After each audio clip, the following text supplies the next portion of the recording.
Mr. Speaker, we are debating a continuing resolution, a budget. A budget deals with amounts that we appropriate. This budget represents great compromise, $250 billion less than the President first proposed.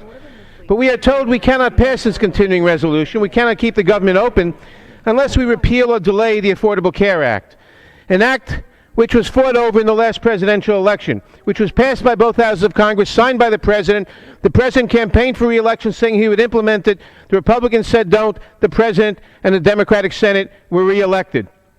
We think the Affordable Care Act will help more Americans get affordable health insurance. The Republicans don't agree, so they should campaign on it in the next election. If they can get the votes, elect enough senators, etc., repeal it. But that's not what they're doing. They are blackmailing the country. They are saying they will shut down the government, or worse, they'll destroy the full faith and credit of the United States in a few weeks if we don't repeal or delay Obamacare. This is anti-democratic. It's like a 1930s gangster film. It's a nice government you got there. It's a nice economy you got there. Pity if it should happen to blow up if you don't pay us off by giving us what we want. What if the Democratic majority in the Senate said, we won't approve a continuing resolution? We'll shut down the government unless both houses pass a strong gun control bill or an immigration bill with a fast track to citizenship. The Republicans would be greatly outraged, would be rightly outraged at that blackmail. But that's what they are doing here today. The minority is blackmailing the majority of the country.